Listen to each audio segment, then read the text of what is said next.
Are you wearing that one today, or is it just a... Are you going to wear it? Yeah, I'm wearing it today. Excellent. We made it just in case that if I would win it on Saturday, then I will wear it on Sunday. So That's cool, isn't it? Very nice. yeah, just a bit different. Yeah. I like the dark blue, but then the red interior. Fantastic. Do you find it difficult to sleep in here with the light? Yeah, I can't close the curtains well enough. I'm trying to put like a chair against it, you know, to try and push it. Yeah. At home, I really need to have it dark, like the shutters closed, fully dark. I'm the same. All happy? In 3. So, Max Verstappen, 3-time world champion. You don't seem to do it in a straightforward manner. The first one, it was all about the last lap. The second one, it was a confusion in Japan as to whether you'd won. And here you've done it on a Saturday, and we've got a Grand Prix later, so it's not like you could go and party. Yeah, I blame F1 for that, introducing the sprint weekends. Yeah, I don't know, I mean, these kind of things are not in your control, right? I just, of course, always try to score as many points as possible, and that made it, of course, then possible to win it on a Saturday, but it's okay. But you did get a little bit of a time to be with your team. I saw the mechanics, they were celebrating it because you had the Constructors' Championship a couple of weeks ago, and then, you know, a third straight Drivers' Championship, putting you there with Fangio, Schumacher, Vettel, Hamilton. That's a pretty exclusive club. Yeah, I mean, these kind of things, of course, I never thought was possible when I started racing. Of course, I remember watching F1 and you're like, one day I want to be on that podium, I want to try and win races, and now that you're here, you know, with 3 titles is quite, crazy to think about. I mean, you never really think these kind of things are possible and put your name, you know, in between those names. But of course, incredibly proud. And I also said, you know, already on the radio, like on the in-lap, like, you talk a lot about performance and you thank a lot of people for their performances and what they contribute to the car and to the success of the team. But you don't really talk about actually just the enjoyment of working with people. And, you know, every weekend you get to the track that, you know, there's so many just, of course, brilliant minds, but also just nice people to work with that, you know, it's, just fun as well, just enjoying the weekends. Yeah, you don't strike me as someone that suffers fools easily. So if you weren't feeling good within that team, then you wouldn't be able to perform at this level. For sure. And that's also, like, for me, Red Bull, of course, I've been part of Red Bull for a long time now, but it's like a second family as well. So it's incredibly important, you know, to try and keep that, you know, important group together. And of course, we try and win more. Like any family, sometimes the conversation is quite short, and we have this, you know, we're treated to this with GP and yourself. When you're in the car, emotions are running high, and you'll be quite to the point, and he'll be almost like you know, like a school teacher in a way. He chastises you and says, "Focus, Max. Concentrate." You enjoy that part, and the fact that we now all get to listen to it as well. Are you aware of that, or are you just very much in the moment? I think I definitely need to try and speak to marketing. They have to put like a compilation again together at the end of the year of all our radio messages throughout the year. It was again quite funny. We had that 10-minute practice session or whatever, right, before we had the sprint shootout, and I had a little moment, and I really went off the track. And Shippy came onto the radio. He's like, why didn't you continue pushing, like, to see what was going on in the rest of the lap balance-wise? I was like, mate, like, I was off the track in the gravel, and there was a car next to me. I was like, I can't just keep pushing. Okay, fair enough. He didn't see the footage yet. He thought I just had a little wobble, and then aborted the lap. Yeah, and gave up. Like, that's why we have a very honest relationship, very straightforward. I think we both have quite strong characters, but that's what I like. That's how I prefer to operate in a team. Like, we need to be honest to ourselves, and that's why I think we have a great relationship. So you're at the vast age of 26. You're the 3-time world champion.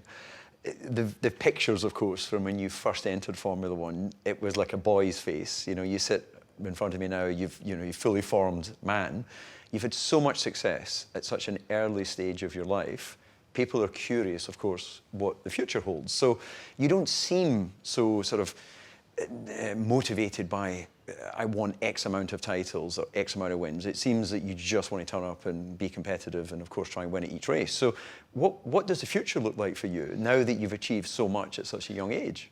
Yeah, I mean, again, like I live, day to day, and of course I'm enjoying the moment. And of course, again, next year we'll find out how competitive the whole package is. But yeah, I've got a couple of years left anyway on my contract. I want to do the best I can, and from there onwards we'll see. I mean, also, I think it's very important that every time that you wake up and you look in the mirror and you can tell yourself I'm fully committed, to giving it everything I have, because you're away from home a lot, you're traveling a lot, you're not spending a lot of time with your family and friends.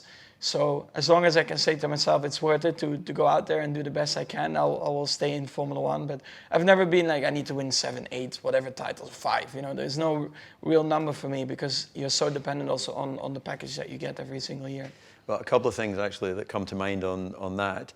I remember well interviewing you the Monday after Abu Dhabi, your first title, and you were there with your father, and you were very much of the mind, if I never win another title, we've achieved our goal. We've achieved what we set out to do. You seemed already you had inner peace, which seems to tally up nicely with what you're saying, that it's not about how many. Yeah, when I started racing, of course, the ultimate goal was like, if, of course, you have the opportunity to win a title, that's incredible. Because at the end of the day, if you win 1 or 7, it's the same thing. So there is no real, for me, extra value to it. But of course, it's nice now that we are in this winning streak and you keep on winning. That's exactly what I'm here for, but also what I grew up with, like winning. That's what defines this sport. And yeah, I just try to enjoy the moment and try to do it as long as I can. You have achieved this incredible success now in, let's say, unusual ways each way the championships come to you. Does this one feel more special in any way? You say they're all the same, but the fact you've been so dominant, you've achieved more Grand Prix victories than I achieved over 15 years in Formula One. You've done that in one season. It's off the scale. Yeah, well, the beauty of it is that the titles, like the feelings are very different. Like the first one is very emotional because that's where like, okay, I achieved my goal, that's it. The second one, well now, because of the third one is like just in the middle of it, I would say, because this one is definitely like the dominant one and probably also the best one in terms of performance. So that's definitely something that I can be very proud of together with the team. The season that we are having basically is pretty incredible. We saw some really nice messages out there on social, your sister especially. Your family's been a big part of your whole journey. We've mentioned many times before, your mother was a racer, your father, of course, was a Grand Prix driver. Your sister was expressing her pride and she put a lovely picture of the two of you as little kids together. That's something that has been a big part of your journey. Yeah, I mean, I think our whole family lived for it. Of course, I was traveling a lot with my dad all over Europe. So my dad also, and my sister didn't get to see her dad as much, I think, as a normal person. So, there's a lot to it. And the same from my mom's side. Yeah, she was always very supportive. I think she's still always so nervous when I start a race. Poor her. I think she has to go to the toilet like 5, 6 times a race. So I think she's sometimes quite happy when there's a safety car. She has her little break. Yeah. But that's, I think, how much it means to the family as well. Yeah, I don't see your father as nervous, maybe because he's been at that level in racing. I think he can hide it quite well. Is that right? Yeah, he does the poker face. Yeah, I think he's still, like yesterday before the sprint, like he was almost like jumping up and down outside of the building before I jumped into the car. I think he was very excited about the race ahead. And I never forget, of course, the moments where we were still in go-karting and he was my mechanic. And of course, as a mechanic and driver, you always try to tell, like, can you stand here or there? And you always, every lap that you pass, you look at for me, my dad. And in very special moments, like when I was trying to win my World Championship in go-karting, I could see him just like wandering around up and down, up and down. So he was so nervous. So, and then when I speak to him about it now, I think he is as nervous as he would be, or even more nervous than when he was driving himself, because, and I can relate, when I watch my friends race, I'm also more nervous than I am when I'm driving, because you're not in control. You are watching someone who you would like to see do well, like really well, but you can't control their like success or race. So I think that's why, he still gets very nervous like he's just, really into it. When you mention karting, it reminds me of the late great Ayrton Senna, and he always reflected on how much fun he had in karting. You mentioned that World Championship in karting. Do you have that same sort of connection with the grassroots and where you are today? A championship's a championship. Yeah, for sure. I mean, at the time, winning a World Championship was incredibly important. I remember that day like it was yesterday. It was such an important achievement for me in go-karting before I would then move on to cars. So yeah, for sure. There are a lot of great memories in go-karting. Yeah. Well, Max, it's been great to be able to talk to you ahead of the Grand Prix. You are a 3-time world champion, but you've got a job to do this afternoon. So best of luck in the Qatar Grand Prix, and congratulations on that 3rd World Championship. Thank you. And one thing, you say you look in the mirror. When you get to my age, you stop looking in the mirror. You're like, no. Which is all I can think about. Excellent, we got everything in there, right? Yep. Yeah. Oh, unbelievable. Yeah. Well done, son.